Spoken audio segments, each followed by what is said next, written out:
If you have your Bible, please turn with me in the book na in series po natin binubulay every Sunday, Book of Epistles.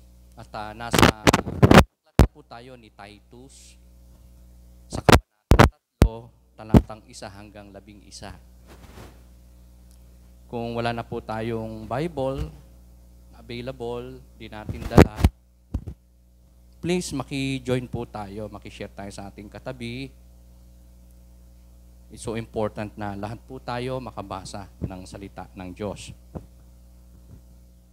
Pangunahan ko po ang pagbasa sa aklat ni Tito, Kabanatang 3, sa talatang 1. Ang segment title po sa Tagalog ay Ang Dapat na Maging Ugali ng Mga Kristiyano. Sulat po sa talatang 1 ay ganito. Paalalahanan mo ang mga kapatid na magpasakop sa mga pinuno at may kapangyarihan. Sundin ang mga ito at laging maging handa sa paggawa ng mabuti. Sabihan mo silang huwag magsalita ng masama laban kanino man, umiwas sa pakikipag-away at maging mahinahon at magalang sa lahat ng tao. Noong una, tayo rin mismo ay mga hangal, hindi masunurin, naliligaw at naging alipin ng mga makamundong damdamin at lahat ng uri ng kalayawan. Naghari sa atin ang masamang isipan at pagkainggit. Tayo'y kinapuutan ng iba at sila'y kinapuutan din natin. Ngunit nang mahayag ang kabutihan at pag-iibig ng Diyos na ating tagapagligtas, iniligtas niya tayo, hindi dahil sa ating mabubuting gawa, kundi dahil sa kanyang habag sa atin. Tayo'y iniligtas niya sa pamamagitan ng Espiritu Santo na naghuga sa atin upang tayo ipanganak na muli at magkaroon ng bagong buhay. Masaganang ipinagkaloob ng Diyos sa atin ang Espiritu Santo sa pamamagitan ng ating tagapagligtas na si Jesucristo upang tayo'y gawing matuwid sa pamamagitan ng kanyang kagandaang loob at tayo'y maging tagapagmana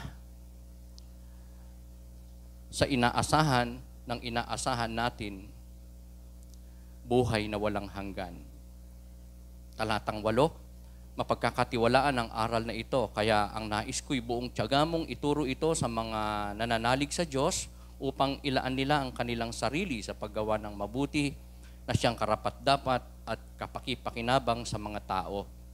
Iwasan mo ang mga walang kabuluhang pagtatalo, ang di matapos-tapos na talaan ng mga ninuno at ang mga away at alitan tungkol sa kautusan. Ang mga ito ay walang pakinabang at walang halaga. Pagkatapos mong sawaying minsan o makalawa, iwasan mo na ang taong lumilikha ng pagkakabahabahagi. Dahil alam mong ang ganyang tao ay masama at ang kanyang sariling mga kasalanan ang nagpapakilalang siya'y mali. Ito po ang mga mapagpalang salita ng atin pong Panginoon. Ipagpapatuloy po natin ang series ng atin pong pag-aaral sa passage po na to, na in continuity ng atin pong series of study in the book of Titus. At last Sunday, ang huli natin na naging pagtalakay sa passage po na to ay pinamagatan ko po na Minister and Ministries. Sino po nakakaalala sa atin sa acrostic word natin dito? Anybody? M&M. Ayan, M&M. Ang ibig sabihin ay Minister and Ministries. So napaka-sweet na topic, napakasarap po niya, napakagandang topic, which is about minister, servant of God, leaders of the church, at ang mga ministeryo o grupo ng mga dapat maministeryuhan ng mga lingkod ng Diyos in the church of God. At we've discussed last Sunday na ang mga dapat ministeryuhan, grupo na dapat ministeryuhan, areas of ministry ng minister of God no other than Titus ay una ang mga older saints, ang mga matatanda sa iglesia, the younger saints, and ang mga Christian slaves o sa ating panahon ay employees o laborers o workers. Yan. So, today, idagdag po natin ang dalawa pa na nalalabi, natitira po na areas of ministry in the Church of God by the servant of God. Ito po yung importante dahil hindi lang tayo mariremind, kundi tayo po ay madadala ng salita ng Diyos today para makita natin ang atin pong mga sarili, makita natin ang atin pong purpose sa church, hindi lamang po ng servant of God, ng pastor o ng leader, man din ang bawat isa po sa atin. Sa iba't ibang level na meron po tayo in the church, in the local church of God, it's so important na makita po natin that hindi lang tayo areas of ministries ng Panginoon in the church, kundi tayo din po ay ministers ng ating Panginoon. So, ang una ngayon o pang-apat sa atin pong series of study in this passage na areas of ministries ni Titus o ng servant of God o ng churches, leader ng mga churches, na dapat na ministeryohan ay ang mga believers as citizens. Pakisabi nga po natin, believers as citizens. Yan. Mga mananampalataya na citizens, mamamayan ng isang community, ng isang bansa. Yan, citizen, Filipino citizen. Sino po sa atin dito may dual citizenship? But then, kung ikaw ay American citizen din, gaya ni nanay yata, ano? Pero, one of your citizenship is you're a Filipino. Di po ba? Kaya, bukod sa ikaw ay mananampalataya, ikaw ay mamamayan o citizen ng ating bansa, ng Pilipinas. So, ang sabi ni Paul kay Titus, dapat niyang turuan, hindi lang ang mga older saints, hindi lang ang mga younger saints, hindi lang ang mga employees, workers, slaves, laborers, kundi maging ang mga Kristiyanong by nature ay mamamayan o citizen ng bansa, ng kalupaan. Na sila'y turuan niya na magpasakop sa mga rulers, authorities. Yan. Mag-submit sa mga otoridad, sa mga tagapamahala. Kahit pa barangay tanod lang, yung kaharap natin nagsasabing huwag kang tatawid, huwag kang maingay, huwag magkalat, we are subjected to obey and submit because inilagay sila ng Diyos sa katungkulan para mamahala sa mamamayan, gaya natin, at sa komunidad o sa ating bansa. So, napaka-importante nito dahil bilang mga Kristiyano, hindi po tayo pwedeng magpamarali na dahil Christian tayo, so we don't mind anybody dahil sila ay mababa lang at tayo ay Kristiyano at sila ay ordinaryo at common lang at tayo ay mga anak ng Diyos. At yan po ay katuruan ng Scripture ng ating Panginoon. Itinagubilin po ng Diyos kay Paul, kay Titus, na ang mga mananampalataya bilang citizen, believers, Christian citizen, ay dapat na magpasakop. Meaning, sa ating community, kung tayo po ay tunay na mananampalataya, duty bound po tayo na mag-submit, magpasakop, mag-support in any mga undertakings, implementation, mga gawain sa komunidad ng mga leaders po natin. Halimbawa, di po ba sa ating community, ang ating mga barangay officials ay nagtuturo po sa mga tao, nagre-remind na huwag magkakalat, tapat mo, linis mo, di po ba, ganyan. Huwag magtatapon ng basura sa kanal o kaya sa ilog. So marami po mga ordinansa, mga batas, di po ba, na importante, duty bound po tayo na dapat nating gawin dahil yan po ang kalooban ng Panginoon. Tayo po'y magpasakop, mag-submit, at sumunod sa kalooban ng Panginoon through them because they are servants of God, nilagay ng Diyos sa politika, sa position, sa mga places of authority sa atin pong community, barangay o bansa na kailangan po nating i-respect at suportahan at sundin sa kanila pong magaganda ng mga advocacies, mga implementation rules and regulation. So, yung mga proyekto nila na clean and green, we should support that, lalo ngayon na laganap na po. Grabe na yung global warming, di po ba? Dahil nga sa mga usok, sa pagkawala ng mga puno, at kaya ang nag-iiba na ang klima ng panahon ng mundo. Isa sa effect is yung baha, di po ba? Because of the global warming, talagang apektado ang maraming tao, ang maraming lugar, hindi lamang sa Pilipinas kundi sa buong mundo. Dahil din ito sa hindi po pagpapasakop ng mga tao sa gobyerno, sa otoridad, at nalalabag ang mga pamantayan at kautusan na naaayon sa batas ng gobyerno man din ay sa batas ng ating Panginoon. So are we ready to do whatever is good in obedience sa mga meron po sa ating authority, meron sa ating pamamahala? Yan. Halimbawa, kung sa school po, di ba, ngayon magsisimula po ang klase. Bukas, if I'm not mistaken, o sa mga susunod na linggo, normal po yung magkakaroon dyan ng mga election, ng mga officers, classroom officers, hindi lang sa mga estudyante, man din sa mga parents, may PTA, di ba? Kadalasan, ganyan. Bagamat bawal sa DepEd yung collection o contribution, pero minsan nangyayari po yun yung bang collection, halimbawa may project. Sabi ng mga parents, sa pangungunan ng PTA president at ng teacher, magkaroon tayo ng paggawa tayong CR. Yan, ambag-ambag tayo.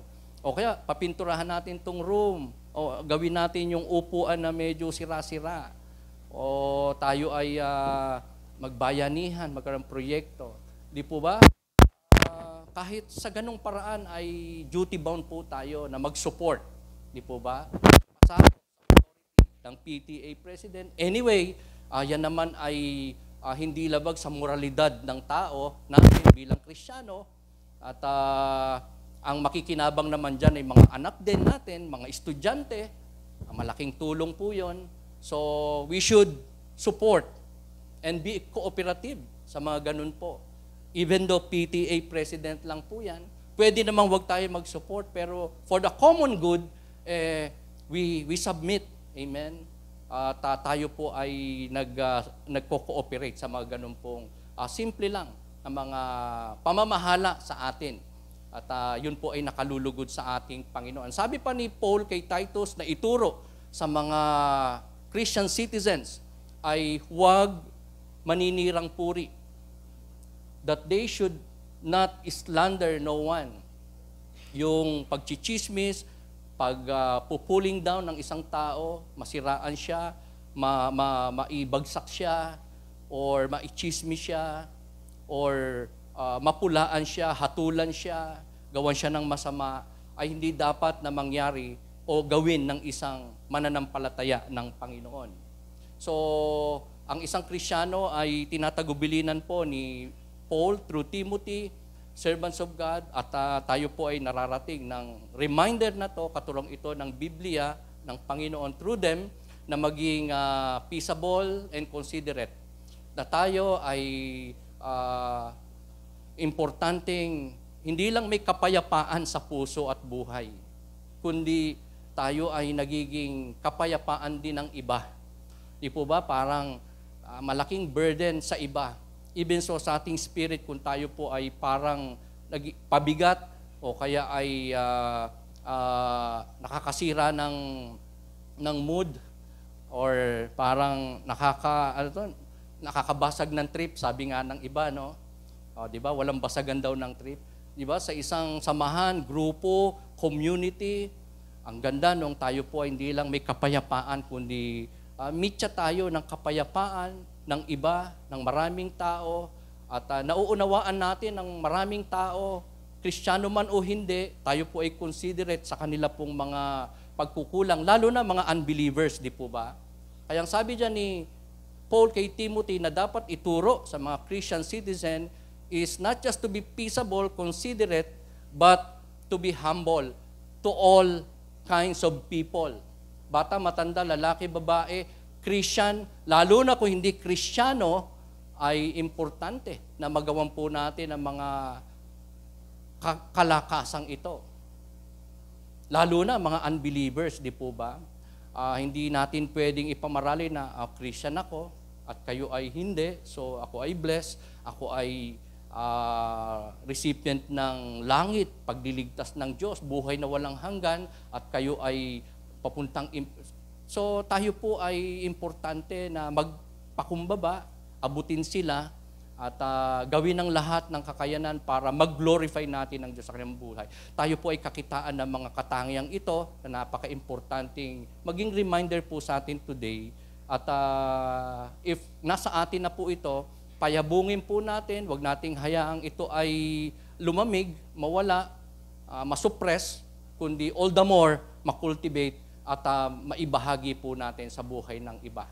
Bakit po tayo tinatagubilinan ng Biblia ng Panginoon to be peaceable, to be considerate, to be humble before other people, especially, hindi lang sa mga gobyerno, sa authorities, even so, especially sa mga unbelievers. Bakit? Because at one time, sabi po ni Apostol Pablo, ni Titus sa kanya, at one time, sabi po niya, we too were foolish, disobedient, deceived, and enslaved by all kinds of passions and pleasure. Sa lahat, pwede ba mag-amen sa atin yung mga Christians dito? Yung mga believers? Can we say amen? Ayan. So, kung tayo ay believer ng Panginoon na ngayon, Christians na tayo. So, meron tayong dating naging buhay. Amen? Meron tayong dating lumang buhay. Di po ba? Ano ang buhay natin in the past life na meron tayo? Ito po. At one time, tayo din ay naging mangmang, naging hangal, naging masuwayin, tayo ay nadaya ng dyablo, ng sarili natin, ng ating sinful nature, tayo naging alipin ng iba't ibang klase ng kita o kalayawan sa mundong ito. Can you say amen to that? Ayan, aminado po tayo, ano? Na tayo dating mabisyo, tayo ay nagnakaw, tayo nagmayabang, tayo ay chismoso, chismosa, na tayo ay dating worldly, na tayo ay dating hopeless, godless.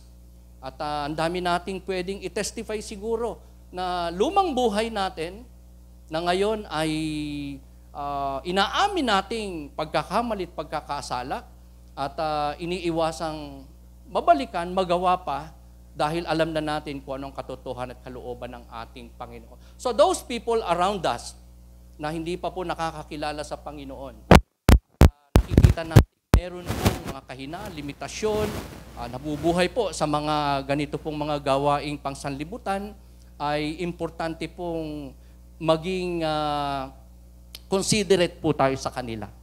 Amen? Maunawaan natin sila.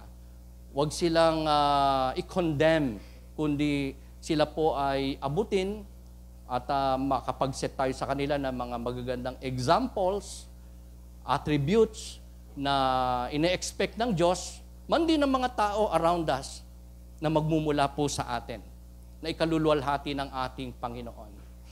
Dagdag pa po natin, in our past lives, we lived in malice, envy, being hated or hating one another. Di po ba? Puno tayo ng ganyan. Malisya. Tayo ay mainggitin. Lahat ng mainggitin dati, magsabi ng amen. O, konti lang, ano? O, konti lang. Okay. Yung dati kang magagalitin noon, ngayon, di na. Can you say amen? Yung, hindi nga magagalitin, pero puot naman sa'yo yung iba kasi pasaway ka, violent ka, ikaw ay war freak, ano pa, may hindi magandang attitude, ayan, di ba? Hindi maayos na kaibigan, anak, magulang. So, if not being hated, tayo yung namuhi at one time, di ba? Pero ngayon na tayo believers na, ay hindi na dapat ganito. Hindi na tayo dapat na may tanim at kimkim na sama ng loob o galit, kanino man. lalo na sa mga unbelievers. Kasi walang ibang gagamitin ng Diyos sa kanila kundi tayo, mananampalataya. Na ma-share sa kanila ang pag-ibig ng Diyos, ang tunay na Diyos, walang iba kundi ang ating Panginoong Jesucristo. So how would they be able to experience and receive the kindness of God, the love of God, kung tayo ay magiging isolated and unworthy at hindi effective na servant ng Panginoon sa kanilang mga buhay. Napaka-importante nito na maituro sa mga Christian citizens, lalo na sa mga kapwa citizens, especially unbelieving people, the kindness and love of our God. Ayan, ang lahat ng mga nakatanggap na ng kabutihan, pag-ibig ng Diyos sa kanyang buhay, nakilala mo na si Kristo. Can you say amen? Ayan. So ang Panginoon natin ay si Kristo na nahayag more than 2,000 years ago. Siya po ay nagkatawang tao. Inalay niya kanyang buhay sa krus. In some point ng ating buhay in the past, nakilala natin siya personally.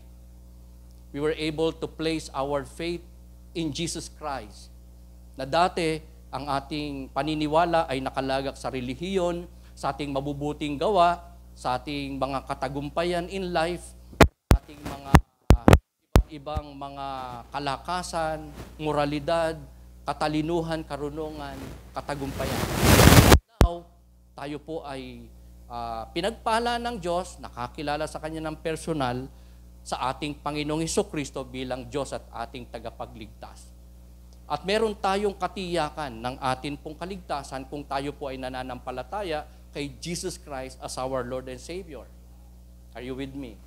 Ang pagliligtas na yan ng Panginoon sa atin ay sa pamamagitan ng Kanya pong biyaya, ng Kanyang habag, ang ating pagsampalataya sa Kanya, genuine na pananampalataya, by heart na pananampalataya sa Kanya bilang Pangitagapagligtas. And not because of what we have done or kung ano ang ating mga kayang ibigay, gawin, kalakasan, kundi sa pamamagitan ng biyaya, habag ng ating Panginoon kaya tayo naligtas.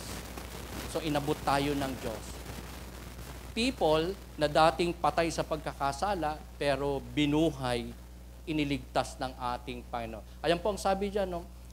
Jesus saved us through the washing of rebirth and renewal by the Holy Spirit whom He poured out on us generously through Jesus Christ our Savior, so that having been justified by His grace, we might become heirs, having His hope of eternal life.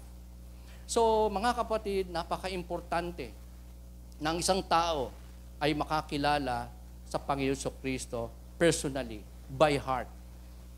Magawa niyang manampalataya kay Kristo bilang tagapagligtas, makita niya na siya ay makasalanan at nangangailangan siya ng kapatawaran, katubusan sa kasalanan, at ay sa pamamagitan lamang ni Kristo, sakripisyo ni Kristo sa krus ng Kalbaryo na naglilinis ng karumihan o kasalanan ng tao. Huwag po nating isipin na ang water baptism, kasi may word po dyan na washing, ay nakapagliligtas. Ang bautismo sa tubig, yun pong nakaugalian natin, nakaugalian na yung anak, dadali natin sa church, tapos babautismuhan sa tubig. Man din tayo, nagpabautismo din. Di po ba? Never think na ang baptism ay nakapagliligtas ng kaluluwa. Because in the Bible, ang mga nagpapabautismo sa tubig ay mga mananampalataya na po. Sila po ay believers na ni Jesus Christ, nagawa na nila manampalataya kay Kristo, kaya sila nagpapabautismo. Sapagkat yun po ay isa sa dalawa na ordinansa ng Panginoon in the Scripture, ang magpabautismo sa tubig. Yung isa ay ang Holy Communion, yung Lord's Supper, yung pag-aalaala sa sakripisyo, kamatayan ni Kristo ng kanyang katawan at dugo sa krus ng Kalbaryo sa pamagitan po ng pag-inom sa saro at pagpipira-piraso ng tinapay. And that water baptism na binabanggit ko po ay hindi po yan yung tinutukoy dito na washing of rebirth. Ang tinutukoy po dito na washing of rebirth ay walang iba kundi yung paglalagak mo ng pananampalataya mo kay Kristo bilang pangitagapagligtas mo siya na naging dahilan para ikaw ay maligtas spiritually. Na ikaw ay magkaroon ng buhay na walang hanggan. Na ikaw magkaroon ng Holy Spirit sa iyong puso at buhay. Presensya ng banal na Espiritu sa iyong puso at buhay. Yan ay sa pamagitan ng pananampalatayang totoo kay Kristo bilang pangitagapagligtas. Tingnan po natin ating mga katabi, mukha bang inaalihan ng Espiritu ng Diyos? Ayan. Minsan di naman po natin nakikita. Hindi po halata, di ba, sa aura. Dahil ang presensya ng Holy Spirit sa buhay ng isang tao, mananampalataya, ay merong pong bunga, di ba? Kaya nga may fruit of the Spirit Di ba? May palatandaan ng isang tao. Hindi po makikita sa aura ng muka, di ba? Bumabata ba siya? Nagro-rosy cheeks ba? Siya ba ay blooming? Ganyan. Cute ba? Ayan. Naka-smile ba lagi? Hindi po doon. Ang palatandaan at bunga ng Espiritu na nasa iyong puso, isip, buhay, katawan, ay ang siyam na fruit of the Spirit. Love, joy, peace, patience, kindness, goodness, gentleness, faithfulness, and self-control. Siyam. Amen? So kung yun ay nakikita mong nasa iyo, nararanasan mo, nagagawa mo, yan po ay ebidensya na ikaw ay puspos ng Espiritu Santo. Tanungin nga natin ating mga katabi, puspos ka ba ng Holy Spirit? Ayan. So kung na-exercise po natin yung 9 na fruit of the Spirit, tayo po ay may katiyakan hindi lamang ng buhay na walang hanggan. Time comes na inaasahan natin, magiging pag-asa natin in this life, na whatever kahirapan, tribulation, persecution, hardship ang maranasan natin in life, pero yung pangako ng Diyos na yan, sa pamagitan na ang ebidensya ay wini-witnessan ng Holy Spirit sa ating buhay, ay may katiyakan at maaasahan po natin. That would be our greatest hope in this life, na meron tayo, after this earthly life, meron tayong eternal life with God, magpasawalang hanggan. Sabi mo nga sa katabi mo, congrats kung ganon. Amen? We're blessed. Congratulations. Dahil meron po tayong dakilang pag-asa at yan ay walang iba kundi ang atin pong walang hanggang buhay sa piling ng Panginoon, sa kanyang kaharian, time comes. Can we say amen? Pwede ba natin palakpakan ng Diyos? Ang lahat ng mga puspos ng Espiritu Santo, magsabi ng amen. Yan ay sa pamagitan ng ating pananampalataya kay Kristo. Ang nagkaloob, ang pumuspos sa atin ng kanyang Spirit ay si Jesus Christ, mga kapatid. At tayo ay napawalang sala. Ang atin pong mga atraso sa Panginoon ay na-absorb, na-absuelto tayo. Tayo po ay na-redeem sa ating mga pagkakasala. Tayo po ay nalinis. Kaya may washing po dun na binabanggit sa ating passage. Washing of rebirth. Na ang ibig sabihin, nung manampalataya tayo, lahat ng ating kasalanan ay nahugasan na. Lahat ng ating nagawa na kasalanan ay nilinis na ng ating Panginoon. Tayo po'y malinis na sa harapan ng ating Panginoon, na renewed by the Spirit of God, na ibinigay sa atin ni Kristo nung tayo manampalataya sa Kanya. At tayo po'y napawalang sala sa pamagitan ng biyaya ng ating Panginoon. So yung atin pong pagkakayanang sumampalataya sa Diyos, yung atin pong kaligtasang tinanggap sa pamagitan ng pananampalataya, habag ng Diyos, ay biyaya ng ating Panginoon. Kaloob ng Diyos, bigay ng Diyos.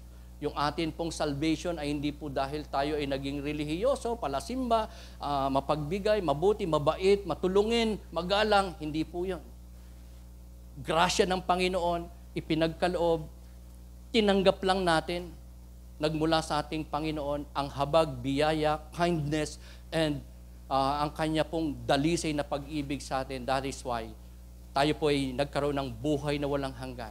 Buhay na walang hanggan na maaasahan po nating mapapa sa atin time comes. Atin pong ma-enjoy, magpasawalang hanggan sa piling ng atin pong Panginoon. Titus said, those trustworthy saying ay talagang kailangang maituro niya, according to Apostle Paul, sa mga mananampalataya sa local church, sa iglesia, na pinapastoran po ni Titus sa Crete, and so, sa atin pong kalagitnaan, in every churches of God, anywhere, around the world, ito po ay isang trustworthy na saying, isang mapanghahawakan, mapagtitiwalaan ng mga katuruan, at dapat na ma-emphasize, just like today, nire-remind na naman tayo ng Panginoon sa mga katotohanan ito, na truly, mapanghahawakan, maasahan, at profitable and beneficial sa atin pong mga buhay. So sabi po ni Titus, those who have trusted in God may be careful to devote themselves to doing what is good. So the purpose ni Paul why he instructed Titus na turuan ang lahat ng klase ng tao sa iglesia, areas of ministries in the church, ay upang para sila ay maging decided, seryoso, focused, at talagang devoted na gumawa ng mabuti. Gumawa ng mabuti. Tayo ba, mga kapatid, ay nagnanais palagi na ang magawa natin ay mabuti? Or there are some of us na ang gustong gawin ay hindi kalooban ng Panginoon, ang masama. Though, kahit mga Christians na tayo, pwede nating maging damdamin niya kaisipan na sumuhay sa kalooban ng Diyos. Gawin ng masama. Pero as true believers ng Panginoon, alam natin kung anong mabuti. Amen? Itinuturo yan sa atin ng Holy Spirit, ng Biblia, ng Panginoon, katanim na yung puso sa isipan, at yun po yung dapat nating maging adhikain in life. Na ang magawa natin ay ang mabuti, kalooban ng ating Panginoon. Are you with me? People of God. Ayan. So, devoted ba tayo na ang magawa natin sa ating buhay, every day, in every area ng ating buhay, habang tayo nabubuhay, ay kung ano ang mabuti, kalugod-lugod, kalooban ng ating Panginoon. Good things, marapat lang magawa natin for the glory of God ay profitable, hindi lang sa ating sarili, kundi sa buhay din ng iba. Can we say amen to that? The last but not the least, ang panglima, sa atin pong series of study, sa topic na to, ministers and ministries. At pangalawa ngayon is those troublesome folks. Yung mga problem people sa simbahan. Huwag mong titignan yung katabi mo, baka isipin niya sa yung tinutukoy natin. Of course, in every church of God, what we hope and pray is that wala po maging problem people, problem member. Walang maging troublesome ang spirit na member o leader o believer ng Panginoon. Pero kasabihan na po, wherever there are people, there can be problems. Sa 17 years po natin as God's church, thank God, marami na po tayo napagdaanan ng mga pagsubok. Even so, mga karanasan with those people na nung una kasama natin maayos, naging leader pa nga, naging worker, pero isang araw, naging problem people. And if not all, most of them wala na. Sana wala nang natira. Ano po? Pero, as I've said, last Sunday, pinasulyapan ko po sa inyo ang ating mga katabi. Because, you know what? Kasabihan na. In the Church of God, people come and go. Pero ang nananatili ay yung mga totoo, tunay, tapat, na naglilingkod, sumusunod sa Panginoon. Amen. Kaya nga po, marami na tayo nakasama, hindi natin kasama. Nowhere to be found. At sila po ay sanlibutan na. Hindi na naglilingkod, hindi na nagagamit ng Panginoon. Nung una, maayos. Eventually, naging problem people. No wonder, nawala sila, nag-backslide, naging inactive, at hindi na po nag-glorify ang Panginoon sa kanyang mga buhay.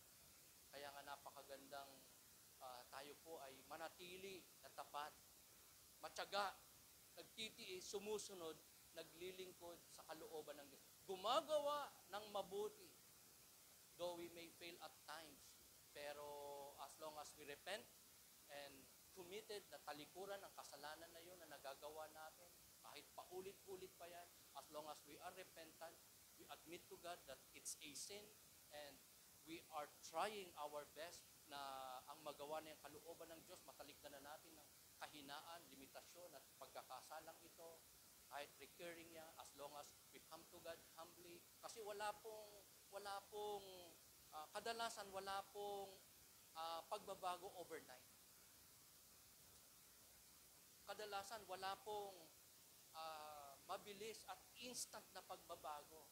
Kadalasan gradual ang pagbabago ng Diyos sa puso at buhay ng isang tao. Testimony ko po nung ako po ay makakilala kay Lord, sobrang dami ko po talaga ng mga kasalanan na habitually kong ginagawa all my life. Sa bisyo na lang po for 17 long years. Talaga pong everyday ko po yan na naging buhay. Ang bisyo. Lahat ng bisyo. Kaya nung ako po'y tawagin ni Lord, sobrang hirap talaga na i-overcome yung nakasanayan. Di ba ganyan tayo? Kung ano nakasanayan natin, hindi madaling alisin eh. Kung nakasanayan magkape sa umaga, pag nalimutan mo yan, maalala mo rin, teka, hindi pa pala ako nagkakape. Sa gabi, pagka ugali mo mag-toothbrush bago matulog, nakahiga ka na eh, nakaidlip ka na nga, pero bigla kang tatay, teka, nalimutan ko pala mag-toothbrush. Nakasanayan eh. Amen? Lalo na kung in-enjoy mo na activity, bisyo, gawain, kasalanan, hindi po madali. Kadalasan, napakahirap pong i-overcome. Kaya nga, as I've said, madalas wala pong overnight na changes, walang instant. So ano pong gagawin natin? Dahil Christians na tayo ngayon, pero ang ilan o isa sa ating kahinaan o sin ay habitual natin nagagawa, ayaw man natin. Diba? Ipatuloy lang natin siyang pagsisihan, ikumpisal, at piliting matalikdan at ma-overcome. Ganun lang ng ganun. Until one day, one time, perfectly, ma-overcome, magagawa na natin ito na totally maisurrender, maiwasan, maisuko, hindi na po magawa. Yung paninigarilyo, chain smoker po ako, 1 to 2 packs a day dati, for 17 years. Nasa church na ako, pero nagsisimba na ako. Talagang believer na po ako, pero natutokso pa rin. Tuloy lang. Hindi natin dapat entertain yung bulong ng diablo na, hindi ka talaga kasi ayan, ginawa mo na naman yung kasalanan mo. Eto ka na naman, ayan ka na naman, andyan ka na naman. Amen? Pero tuloy lang, pagsisihan lang, piliting talikdan, and one day, you will experience the transforming power of God in your life. Amen? Unti-unti, kahit gradual, ang mahalaga, we submit to the will of God. Hindi tayo nagiging problemado dahil sa kasalanan, man din nagiging problema ng iba as being one of the problem people ng pamilya, ng simbahan, ng community. Are you with me? So tayo po, mananampalataya, ay areas of ministry ng mga servants of God, ni Titus, ng pastor, ng leader, na mayroon tayong dapat i-avoid. Mayroon tayong dapat iwasan. Ang sabi ni Paul kay Titus, teach them to avoid foolish controversies, genealogies, arguments, and quarrels about the law, because these are unprofitable. Lagana po kasi sa kapanahonan po ni Paul and Titus, ang magkaroon po ng debate about teachings, doctrines, practices. Kaya maraming kontrobersya, may mga issues, pati genealogies, kasi marami pong believers during their time ang nagpapamarali na sila ay galing sa seed ni Abraham, sila ay mga Hudyo, sila ay mga bahagi ng bayan ng Israel na pinili ng Diyos.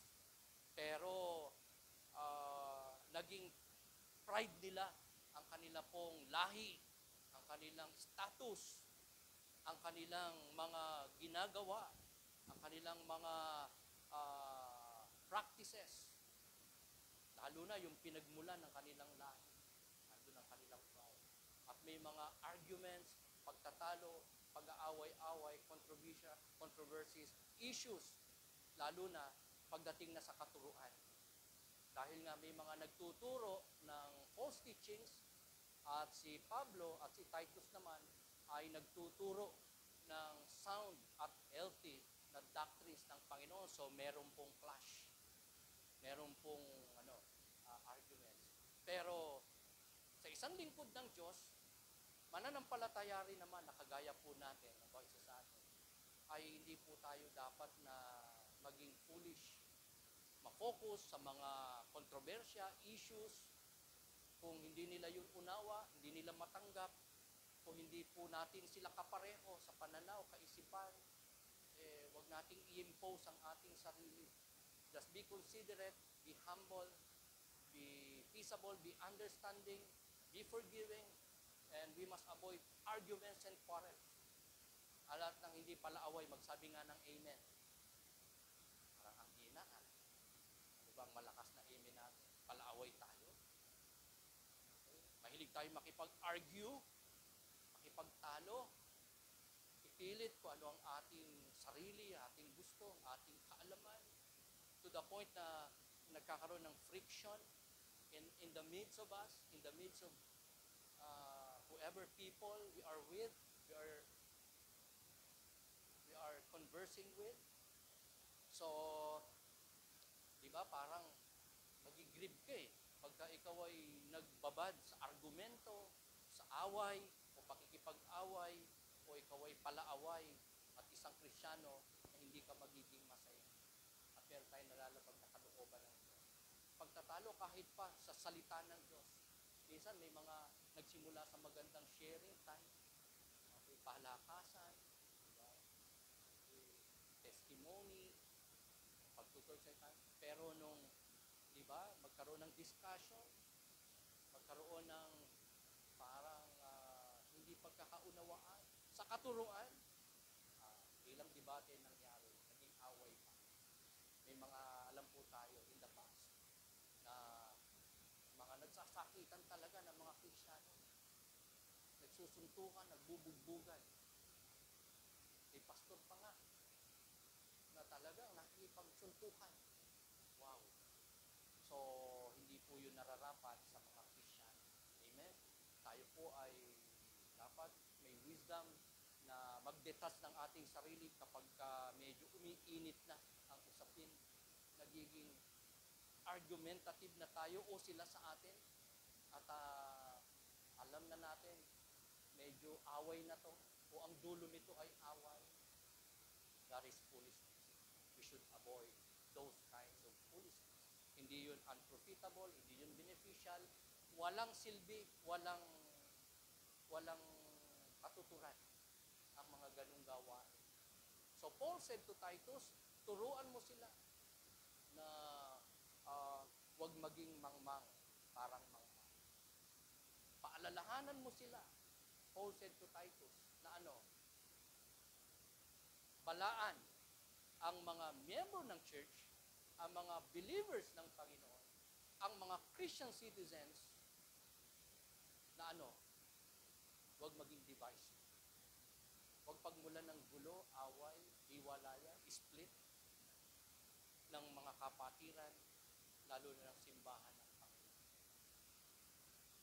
Yung nag-create ka ng issue, scandal, ng misinterpretation, ng judgment, ng critical comment and spirit and word, ay pwede pong makasira ng relationship, pwede magtaboy ng mga mananampalataya, especially babes in Christ, lalo na ng mga unbeliever, para hindi manampalataya, sumunod maglingkod sa Panginoon. Paul said to Titus, warn a divisive person once, and then warn him a second time. After that, nothing to do with him. So ito po isa sa mga proseso na dapat gawin ng servant of God sa people of God, sa mga Christian citizens, sa mga troublesome people especially, ng spirit ay divisive. Marami pa po tayong pinalagay. Kapatiran kaya nawala dahil nakatanggap ng chismis. May na-share sa kanya, even if fact, pero hindi niya kayang dalhin. Wala pa siya sa level o maturity para i-endure ang mga karne na mga usapin, malalim na usapin, lalo na even so, mga malalalim na kahirin. Kaya nawawala po siya. So, the process is warn them second time, first time, tapos pagka hindi sumunod, naging matigas ang ulo, dahil sinaway ng man of God, servant of God, o ikaw as older saint, sinaway mo ang isa, pinayuhan mo, pinala mo isang younger saints, babae man siya o lalaki, pero umulit-ulit, alalahanan ulit. Bigyan na ng second time. Pero pag hindi pa raw sumunod, nagbago, tumalipid sa kasalanan, umamin, naging unrepentant, have nothing to do with it. Layuan mo,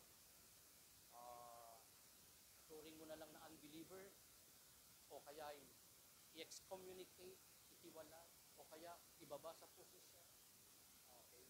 There are process inside the Church of God na kailangan alam at ma-implement ng servant of God to those people na nagiging problem member, problem child, problem people ng simbahan.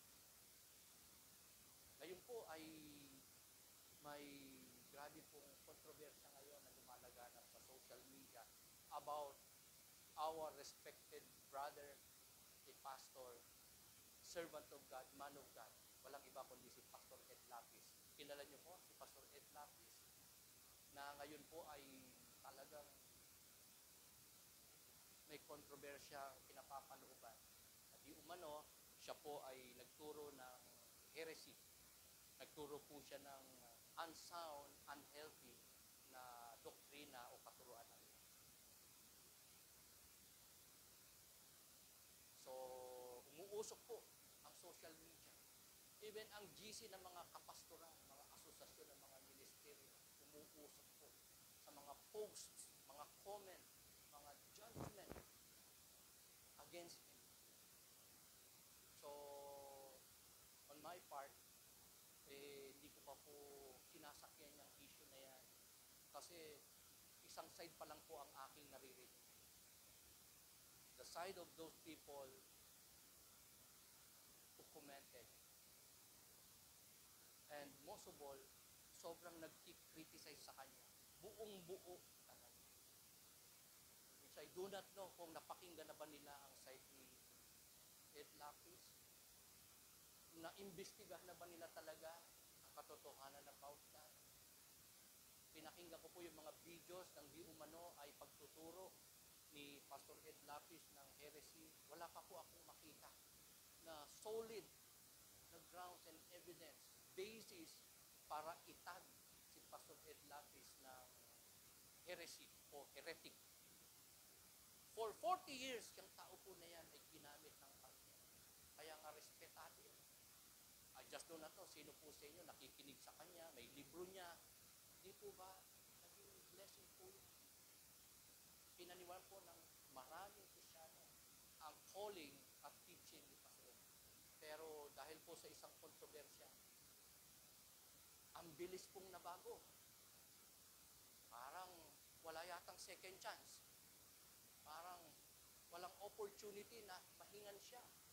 Wala pong ganong publication na panindigan si Pastor Ed Lapis sa kanyang heretic teaching. Wala pa. Pero grabe na talaga ang condemnation. Kaya ako po inaawa. Sana nga tama sila. Sana nga po tama ang accusation. Para ma-justify ang kanilang criticism sa kanya. Pero kung wala pa, we should pray for him. We should also pray for those people na nagiging masyadong hindi fail. At sana lumabas ang totoo para tayo po'y mapanatag at alam natin ang ating gagawin. Amen? Yan. So, as of now, let's just pray for that. Huwag muna tayong mag-jump into conclusion, mag-judge, kasi hindi po natin alam ang conclusion. Ang prayer ko nga, sana mag-release ng press statement ang kapatid natin na para malaman talaga natin kung pinaninindigan ba niya ang maling katuruan or not. Amen? Para alam natin ang katotohanan na magiging damdamin natin. Dito po mga kapatid, ang tinutukoy po dito na paalalahanan at pag hindi nag-repent, isa pa uli. Dalawa lang, ano? Masyadong mahigpit yata dito.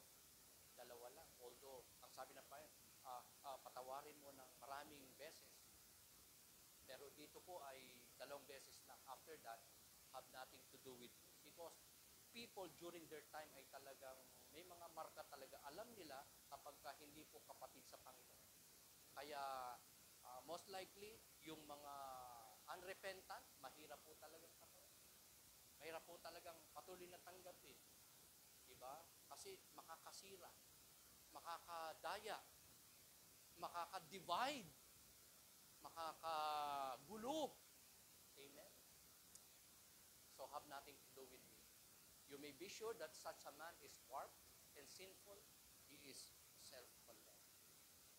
So avoid people who are argumentative about unimportant things, insecure, heretic, at yung ang gusto lang ay followers, na pagka hindi napagbigyan, hindi nangyaring expectation niya, magagalit siya, lalabas ng church, dala-dala pa ang mga immature o babes in Christ o ang mga membro leader palabas ng church. May nadideceive, may natatangay, may nabubuhal, may nadadamay because of being divisive or sinful. May sinful na mga ginagawa bilang isang Christian. So, on this topic, mga kapatid, acrostic topic natin na nilagay ko sa word na to, M&M. Hindi po chocolate. Na ang ibig sabihin ay minister and minister, minister and ministries. Si Titus, the minister, ay kailangan magturo at magministeryo kanino? Sa mga older saints, sa mga younger saints, men and women, at sa mga Christian slaves o laborers o workers or employees. At dinagdag po natin ngayon ang 2 pa na areas of ministries ni Titus sa mga mananampalataya, kanino? Sa mga believers as citizen, and the last but not the least is for the problem people in the church, troublesome folks. So, ang gusto ko lang po na iwanan sa isa po sa atin on this topic, M&M, Minister and Ministries, is that tayo po mga kapatid bilang mga anak ng Diyos ay pwede pong hindi maunawaan, pwede pong hindi maging effective, lalo na kung hindi po natin ginagawa kung ano ang mabuti. Because the only evidence in the lives of those people around us has that we belong to God is our godly lives and sacrificial service. Kaya nga po sa segment title ng atin pong passage, sa English po ay doing what is good. Yan po yung theme ng ating passage, chapter 3. Doing what is good. So, it is a godly life, a Christian living, an obedient life sa kalooban ng Diyos. And somewhat, nagsisilbi, nagsiserve, hindi lamang sa loob ng simbahan, kundi kahit kanino, may ginda ng paglilingkod, and even if by nature ay sacrificial na klase ng paglilingkod. Yung pag-iwas sa comfort zone, yung pagliban sa trabaho para lang maka-worship sa Panginoon, o kaya para makapag-counsel, makapag-Bible study, may mga iiwang mga importanteng gawain, trabaho, negosyo, para lang maka-win ng soul. para makaakay ng kaluluwa kay Kristo, para may mga maligtas, ma-remind, ma-enlighten ng Word of God, babago ang buhay, mapagpala ng Diyos. And we do it sacrificially. So, godly living is so important. Can we amen to that? Can we say amen to that? Godly lives natin, sacrificial service, ay napaka-importante po. So, my proposition is, we must learn to devote ourselves in doing what is good. Amen. Kung gusto nating dumami ang kaalaman natin sa kung anong mabuti at nararapat kalooban ng Diyos, we should continue and devotedly, diligently read the Scripture, read the Bible, not just attend Sunday preaching and service, but every day, saliksikin natin ang salita ng ating Panginoon, ang Biblia. At malalaman natin ang lahat ng masama na gawain, lalong-lalo na ang mabubuting gawain na inaasahan at layunin ng Diyos sa buhay ng bawat sa puso. At yan ang paraan para tayo po'y maging worthy, blessed, at hindi po maging Kristiyanong mga malungkot, talunan, at hindi effective, hindi God-glorified, at hindi po nagagamit ng Panginoon. Mightily for His glory. Kaya sa atin pong family, sa atin pong church, para maging minister tayo ng Panginoon, we need to have a personal relationship with the Lord Jesus Christ. It's so important na tayo nananampalataya kay Kristo bilang tagapagligtas for us. Kahit hindi tayo maging preacher, pastor, pero dahil ikaw ay mananampalataya, you can be a minister. You are a minister. Pwede kang mag-minister. Yan po ang sabi ni Paul sa ating passage. Titus, turuan mo yung mga older saints. Pero ang sabi pa rin po ni Paul kay Titus, pero yung mga older saints, dapat din magturo sa mga younger women, sa mga younger men. Amen? Lahat ng mga may edad, magsabi nga ng amen. Kaya, minister ka. Hindi lang pastor, hindi lang leader, ang inuutosan ng Diyos dito, kundi the older saints should minister to the younger saints. Amen? And the younger saints can minister sa iba rin, kahit sa matatanda, lalo na sa mga bata. So lahat tayo ay minister. Sabi mo sa katabi mo, minister ka. At may ministries tayo. Amen? All kinds of people, level sa ating simbahan, ay areas of ministries ng bawat isa po sa atin in the life and power of God's Word. Sana magawa natin to, maging minister tayo ng Panginoon. Inside and outside our church, our homes, sa community, sino man ang kasama natin, ang magawa natin ay ang mabuti, kalooban ng Diyos. Kasiya-siya, katanggap-tanggap, at nakalulugod sa kanyang harapan. At nangyayari lang ito kung tayo tunay na Kristiyano, puspos ng Espiritu ng Diyos, at kung tayo po'y magpo-cooperate sa kanya po banal na utos at kalooban. Matiyak po tayo magagawa natin ayang mabuti. Can you see it? Tayo po'y tumayo. Nagpasalamat po tayo sa Diyos sa atin pong tinanggap na paalala, katuruan mula sa ating Panginoon.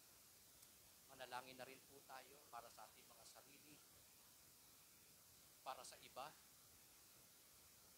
sa mga katotohanan ito.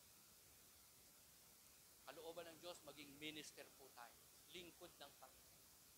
Kalooban ng Diyos, hindi lamang po tayo maging areas of ministry sa church, kundi tayo din po ay nagmi-ministeryo sa iba't ibang areas of ministries sa atin pong simbahan, even sa atin pong tahanan, sa atin pong mga mahal sa buhay, at sa buhay ng ibang tao. At ito sa pamagitan ng pagbatid sa kalooban ng Diyos, pagkaalam at pagsunod, paggawa sa kung anong mabuti kalooban ng Diyos. Tayo po yuko po. Talaga po natin ating puso sa ating Panginoon. So thank you.